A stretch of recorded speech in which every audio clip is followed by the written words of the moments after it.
Hello, everyone, and welcome to chapter 204 of the last Thoughts of a Busy Mind. This one titled Iran International Can Go Fuck Itself. We are still in season 14, which means the theme is misunderstanding Iran, but this one is going to be a little bit different. Now, I've tried to, unsuccessfully, I might add, I've tried to look at everything that is happening in Iran through a lens of at least semi fairness. But most of the things I've talked about in the last 8 episodes of season 14 can come to a converging place, and that place is Iran International. But before we get there, let me tell you my drink. As you might notice, I'm not sounding as sick as I probably would have. That's because I am not. I'm actually feeling better. Thankfully, it didn't reach the coughs. But I'm still drinking vitamin C because, to be honest, at this point, I just love the taste. Amazing. Now, let me give you a quick rundown if you are by any chance not an Iranian listening to this, and you probably have just heard about the channel. Iran International is a news channel, quote unquote news channel, in the same way that Newsmax is a news channel or Fox News is a news channel. It's mostly opinion pieces that are followed by two quick breaks of somewhat factual news. Now, in order to understand the importance and the affect of Iran International, we must first understand the Iranian news ecosystem. And, well, let me get you started with the least important player in our party, and that is Islamic Republic of Iran Broadcasting, IRIB.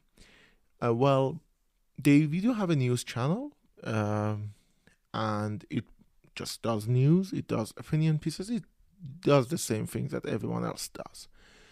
But unless you are a hardliner Islamic Republic fanatic, you probably are not listening to that. Their credibility has gone down the shithole for a long time now. Basically, you only turn on the news channel in IRIB for very specific cases. You either want to know if the next day the public offices, universities, and schools are going to be open or not because of heavy snowing, heavy smoke, heavy smog, I meant, and or other holiday-related events. Second is you turn them on because you want to hear the government's perspective on something because they're not going to tell you the whole truth, but they might give you the half of the truth. At the very least, they will give you the areas of the city affected, and that is basically it. The IRIB has no real place anymore as it once did. And the reason for that is it has been branded very aptly as a propaganda network. It is the propaganda arm of the Islamic Republic. It touts the authoritarian ideals, it touts the policies in a shining light, and basically it is, calling them propagandists is probably enough. Now, imagine you are living in Iran and you do not believe anything that is coming out of the mouth of the newscasters inside of your country. So you branch out. Now, when you branch out, your options aren't limited if you're looking for news networks in the same way that you're looking for a CNN or something. One of them is BBC Persian. Now, BBC Persian is a flawed network. It is massively flawed, as is BBC itself. But it does have journalistic integrity to a degree. Again, I can dismantle them very easily because of how they do things, and you should. They are basically status quo supporters, but you know, at the very least, they will correct when their guests say something that is clearly untrue. The other option you have, you used to have more, but some of them just went offline or went off air. But the other option you have when you're looking for a news channel in the same way of let's say CNN or BBC, is Iran International. Because a lot of people, especially my age, they probably will not go to them. They will probably just watch it on social media, as a lot of young people do. But I'm talking about channels, because Iran International clips still get a lot of circulation, in the same way that Tucker Carlson's clips do. And we will get to the Tucker Carlson comparison in a little bit. But yeah, the other one is Iran International. Now, abandoning IRIB to go to watch Iran International is abandoning one propaganda network in order to go and watch another propaganda network. Iran International is the epitome of everything wrong about misunderstanding Iran by Iranians themselves. They misunderstand history massively. All of their opinion pieces that are basically, if you take Tucker Carlson and Jesse Waters and have the stamina and do 1/16 of the budget, and also give them no way to speak like a human being, and also dumb them down even more than the foreign counterparts. Basically, they do have opinion pieces, talking heads of people sitting and looking into the camera and saying bullshit. And these are some of the worst things I have ever had the disadvantage of listening to. Now, I'm gonna, as you probably noticed from the title, this is not gonna be a glorified view of Iran International. And this is where I'm gonna probably ward off a lot of people, but genuinely, if you look at Iran International as an opinion network and you try to surmise your opinion from them, and you also look at their opinion and think there is a validity to them, you're an idiot. Genuinely, you're an idiot. You should be ashamed of yourself. You should probably look at your life, look at yourself, and think, where did you go wrong in your life? That you are listening to people doing bad propaganda and think you are smarter for not watching IRIB. Because these are the people who misunderstand everything. I'm not going to call them fascistic, even though they are, because they ally themselves very, very, very clearly with the royalists and monarchists, and they are fascists. But the problem is, a lot of things that I've talked about in the last episodes happen here. They misunderstand history. Their idea of history is basically vibes. They are the people who call Reza Pahlavi the great prince, who see people calling for Reza Shah and do not come to the conclusion that, they're calling for his fucking grandfather, not him. These are the people who look at the times of Muhammad Reza Shah through a rose-tinted glass that oftentimes align with the view of people who either were kids back in those days and do not remember anything, or people who have regret so much that they manage to delude themselves into thinking that the times before the revolution were fantastic with no problems. They easily do that. Now, the other problem is that Iran International are in the most idiotic way possible against one thing and attribute everything wrong with that one thing. For example, women's right in Iran has always been a fraught situation. And one of the things is that it was also a fraught situation during the Shah's time, because Iran has always been a patriarchal society. Now, you look at that and you look at the fact that the Islamic Republic has turned the patriarchal stove to like 11 and everything is boiling. They are basically using a theocratic justification for the authoritarian idea of controlling half of the population. And the reason a lot of people probably do not see anything wrong with that is not because they are religious, it's because they are patriarchal. And so they also look at men as the head of the family and see women as second-class citizens. Now, this is an idea used extensively by the Islamic Republic, but was also propped up by the Shah and his daddy and the Shahs before that. So, okay. Imagine you're looking at that and you know this is a problem. And the only thing you focus on is the fact that if you get rid of the Islamic Republic, in the sense that if you get rid of the clerics, not even the Islamic Republic puts systems, but just the clerics, basically, if you shave the clerics and remove their turbans, things are going to be okay.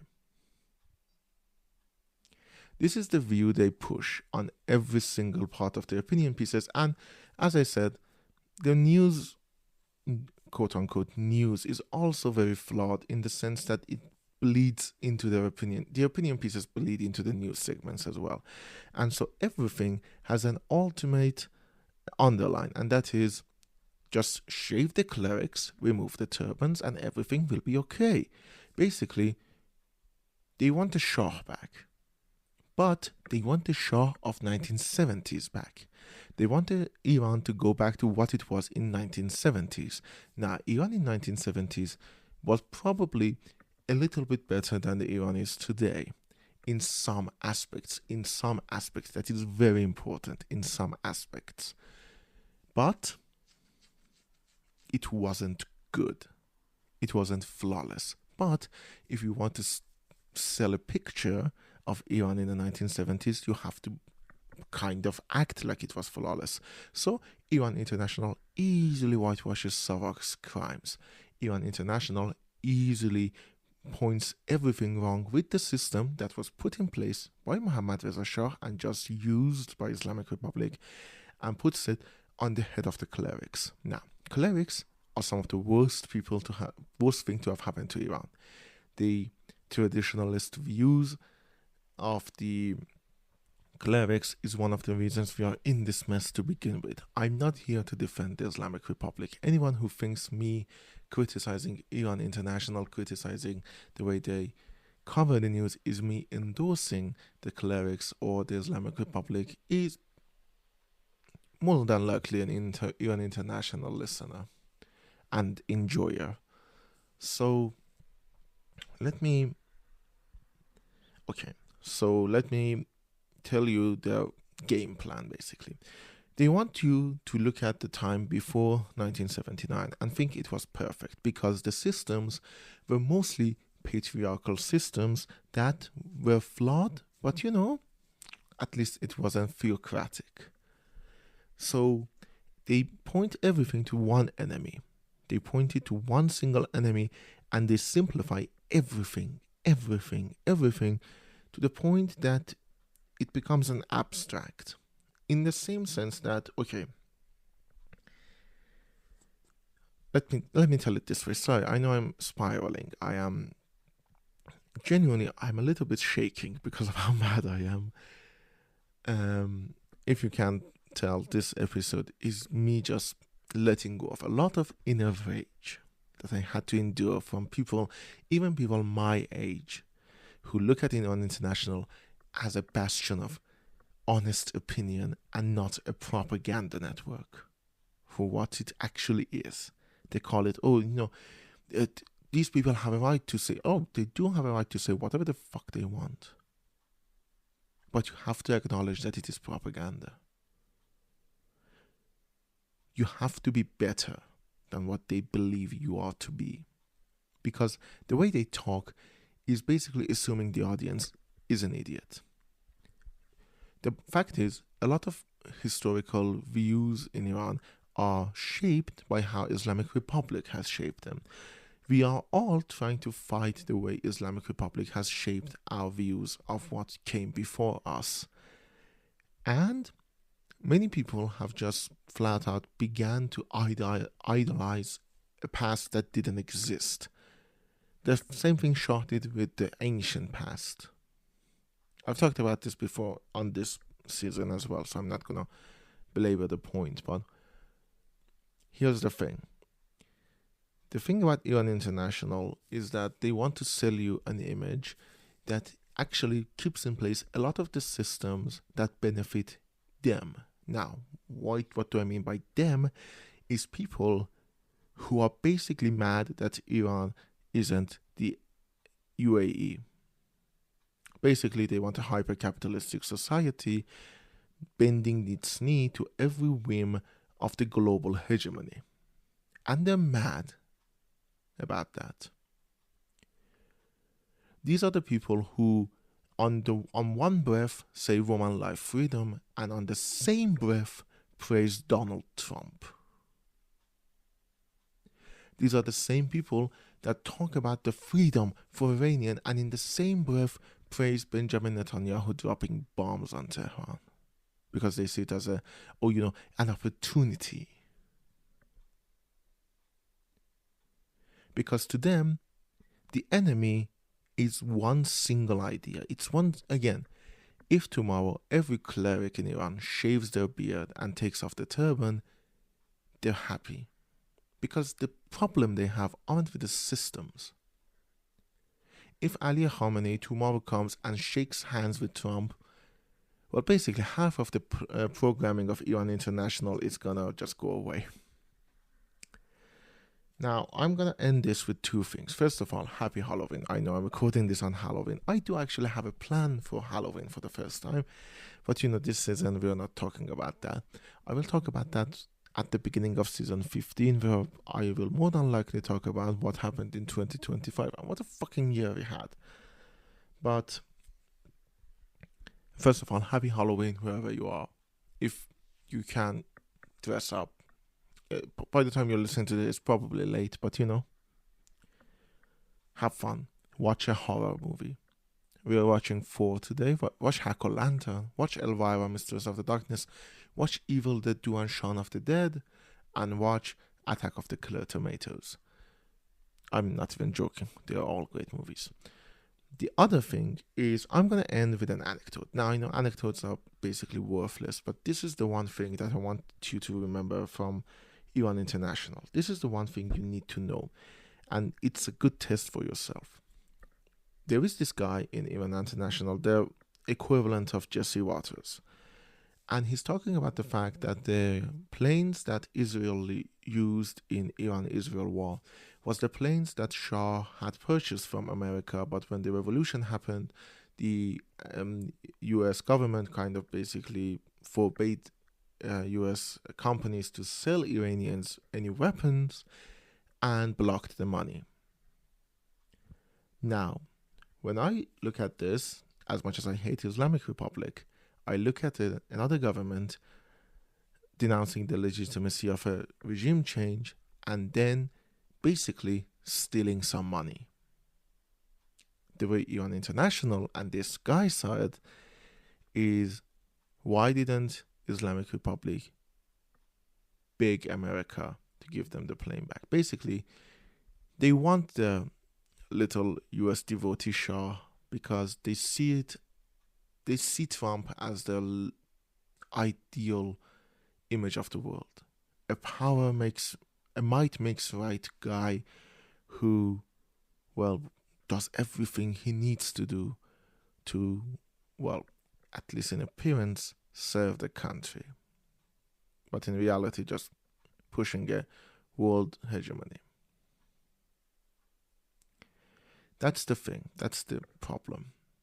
If Ali Khamenei was nice to Trump, all of the systemic problems, all of the killings, everything would have been alright. So, Iran International can go fuck itself.